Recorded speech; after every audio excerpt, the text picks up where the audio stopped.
Perkenalkan, nama saya Angela Gracia Sinsi dengan NIM 4523043006 dari Prodi Arsitektur Universitas Boswa. Di sini saya akan mempresentasikan hasil tugas besar studi perancangan arsitektur 3 dengan tema perancangan kondominium. Pertama kita masuk di konsep lokasi. Site berlokasi di Kecamatan Panakukang, Kelurahan Masale, Jalan Boulevard. Site memiliki luas sebesar 5.372 meter persegi dengan dimensi 68 x 79. Adapun batas-batas untuk site, di sebelah timur itu terdapat ruko, di sebelah barat terdapat bangunan pendidikan dan hotel bisnis, di sebelah selatan terdapat jalan raya yaitu Jalan Boulevard, dan di sebelah utara terdapat Jalan Topos Raya. Selanjutnya konsep analisis site. Terdapat 4 hal yang perlu dianalisis, yaitu orientasi matahari, orientasi angin, kebisingan, dan sirkulasi. Yang pertama, orientasi matahari. Matahari mempengaruhi pencahayaan, suhu, material bangunan, efisiensi energi, dan tentunya kenyamanan pada bangunan. Sementara itu, pada siang hari, terutama sekitar pukul 12 siang, matahari berada hampir tepat di atas kepala. Hal ini berarti bahwa fasad bangunan yang menghadap ke timur dan barat akan menerima paparan sinar matahari langsung pada pagi dan sore hari. Selanjutnya kebisingan. Kebisingan pada tapak bersumber dari segala arah, dikarenakan tapak merupakan tempat yang terbilang ramai dan cukup padat. Kebisingan paling tinggi berasal dari Jalan Poros, Boulevard, dan Topos, yaitu suara kendaraan, dan kebisingan rendah berasal dari permukiman warga. Selanjutnya, sirkulasi. Akses jalan utama site berada pada Jalan Boulevard. Jalan ini terletak di sebelah selatan site, kemudian juga site dapat diakses melalui Jalan Topos Raya. Jalan ini berada di sebelah utara site. Jadi, output untuk setiap masalah tersebut, yang pertama itu orientasi matahari. Yang diperlukan itu adalah pengadaan jendela dan penggunaan material kaca dengan tujuan memanfaatkan cahaya matahari untuk kebutuhan pencahayaan alami. Kemudian pada area bangunan yang terpapar langsung oleh sinar matahari, dapat digunakan kaca low E untuk mengurangi panas. Untuk orientasi angin, dibutuhkan ventilasi alami untuk mengurangi suhu panas dan pengap dalam ruangan. Kemudian, pengadaan bukaan jendela tinggi dengan tujuan agar udara dapat mengalir masuk ke dalam ruang-ruang pada bangunan. Hal ini bermanfaat sebagai tindak efisiensi energi karena dapat mengurangi penggunaan AC. Selanjutnya kebisingan. Perlu digunakan material peredam suara seperti gipsum, panel akustik, plafon akustik. Kemudian sirkulasi. Yang pertama, membuat 2 jalur jalan atau sirkulasi yang berbeda berdasarkan tujuan masing-masing. Yang kedua, terdapat 1 akses masuk ke dalam tapak dan 2 akses keluar tapak. Akses masuk berada di sebelah selatan, yaitu di Jalan Boulevard, kemudian akses keluar berada di sebelah selatan dan utara, yaitu Jalan Boulevard dan Topos Raya. Perlu juga untuk memisahkan jalur pejalan kaki dan jalur pengguna kendaraan.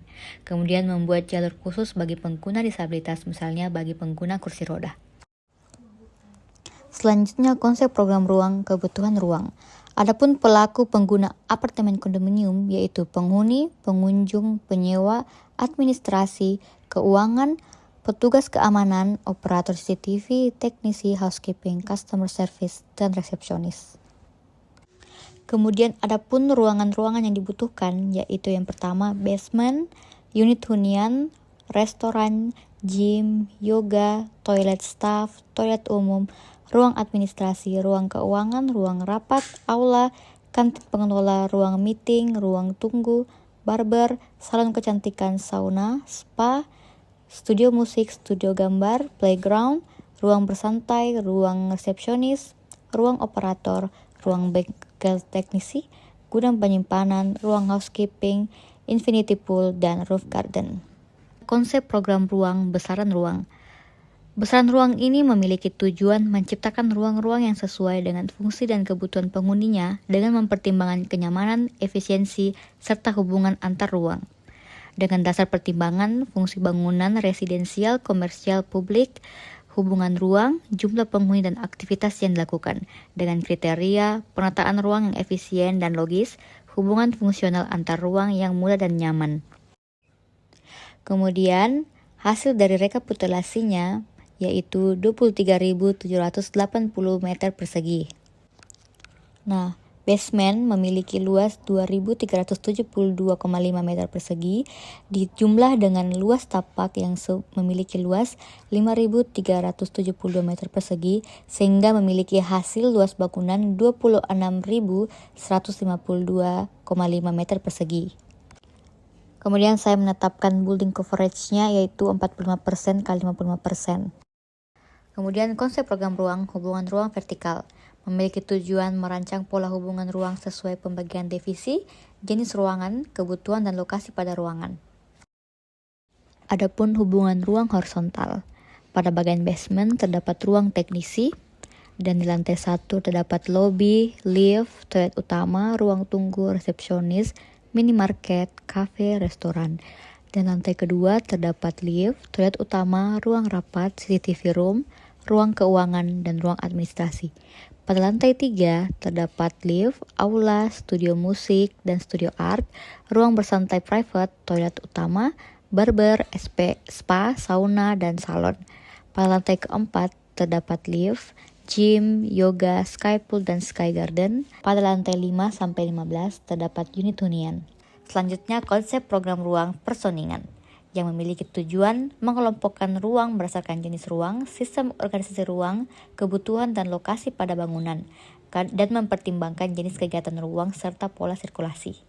Jadi, basement memiliki sifat publik, lantai 1 memiliki sifat publik, lantai 2 memiliki sifat private, lantai 3 memiliki sifat semi-publik, lantai 4 memiliki sifat semi-publik, dan lantai 5-15 memiliki sifat private. Selanjutnya konsep bentuk bangunan yang memiliki tujuan merancang konsep bentuk bangunan terhadap site yang ada berdasarkan pertimbangan dan konsep-konsep sebelumnya. Pertama, saya membuat tapak kosong berbentuk persegi, kemudian membuat garis dasar bangunan yang terdiri dari 2 persegi panjang. Ketiga, memunculkan bentuk dasar bangunan. Keempat, memunculkan 2 bentuk menara bangunan. Selanjutnya, konsep struktur utilitas. Dalam mendukung kenyamanan dan keamanan hunian vertikal, bangunan ini dirancang dengan sistem utilitas yang terintegrasi dan memenuhi standar teknis yang berlaku. Yang pertama, jaringan proteksi kebakaran yang meliputi jaringan air bangunan, penampungan air, sistem pompa, pipa air, hydrant sprinkler. Yang kedua, jaringan instalasi pengolahan air limbah yang meliputi air limbah atau kotoran, septic tank, biofilter, penampungan air bersih. Yang ketiga, jaringan air bersih yang meliputi sistem penampungan air hujan, roof tank, jaringan PDAM, meteran air, ground water tank, pompa, shaft mekanikal, titik pendistribusian air, sistem pengairan cerdas, dan tanaman. Kemudian jaringan penangkal petir yang meliputi petir, tiang penerima, kabel konduktor, dan sistem grounding. Selanjutnya jaringan listrik yang meliputi panel surya, regulator, baterai akumulator, inverter, panel ATS, sistem genset, tangki gas, PLN, gardu trafo, kawah meter, main distribution panel, sub distribution panel, jaringan equipment penerangan, dan pompa. Selanjutnya kita masuk ke site plan. Untuk masuk ke site plan terdapat 1 akses masuk dan 2 akses keluar. Akses masuk terletak di Jalan Boulevard dan akses keluar terletak di Jalan Boulevard dan Topos Raya. Di dalam site plan juga terdapat parkiran mobil dan parkiran motor dan beberapa tanaman-tanaman hijau. Dan fasad bangunan mengarah ke arah selatan. Selanjutnya basement. Untuk arah masuk ke basement itu berada di fasad barat bangunan dan untuk keluarnya itu berada di fasad utara bangunan. Di dalam basement juga terdapat parkiran motor, parkiran mobil, tangga umum, lift, toilet umum, dan ruang teknisi. Selanjutnya ke lantai 1. Terdapat 2 entrance, depan dan belakang bangunan, yang memiliki restoran, minimarket, coffee shop, lobby, resepsionis, ruang tunggu, toilet. Kemudian di lantai 2 termasuk ruangan yang private karena khusus untuk pengelola, memiliki ruangan kantin pengelola, rapat pekerja, loker, ruang keuangan, CCTV room, dan service koridor, dan toilet utama. Kemudian lantai 3 yang memiliki sifat semi-public, memiliki ruang sauna, ruang spa, salon kecantikan, barbershop, musik studio, art studio, lounge, hall vacation, playground, dan toilet umum. Selanjutnya, pada lantai 4 yang bersifat semi-publik terdapat ruang yoga, gym, area bersantai, healthy cafe, infinity pool, dan sky garden. Selanjutnya, lantai 5 yang bersifat private, yaitu unit hunian yang memiliki 3 tipe. Yang pertama tipe 1 kamar, yang kedua tipe 2 kamar, yang ketiga tipe 3 kamar. Berikut detail tiap tipe kamarnya. Yang pertama tipe 1BR memiliki luas 55,9 meter persegi. Yang kedua 103 meter persegi. Yang ketiga 111 meter persegi. Selanjutnya di lantai 16 yang hanya terdapat ruang housekeeping dan rooftop. Selanjutnya kita masuk di potongan. Di sini saya menggunakan pondasi parket dengan ukuran 200 x 60, kemudian kolom struktur berukuran 85 x 85 dan balok utama berukuran 80 x 60 dengan plafon gypsum dengan ketebalan 6 mm. Kemudian untuk detail tangganya dengan tinggi dinding 3 meter, memiliki 20 anak tangga dengan ukuran tinggi tangganya itu 18 dengan lebar 30. Berikut desain fasad saya. Di sini saya menggunakan pendekatan arsitektur modern geometris kontemporer dengan sentuhan tropis adaptif. Alasan menggunakan pendekatan ini karena ekspresi bentuk yang kuat dan fungsional terlihat dari penggunaan garis horizontal dan vertikal yang tegas, elemen tangga darurat di luar diekspos secara estetik dan fungsional, kemudian respon terhadap iklim tropis, ringan panas, balkon lebar dan overhang memberikan shading pasif terhadap cahaya matahari langsung, elemen bingkai tebal menciptakan permainan bayangan sekaligus perlindungan terhadap panas berlebih, kemudian ritme visual dan struktur modular.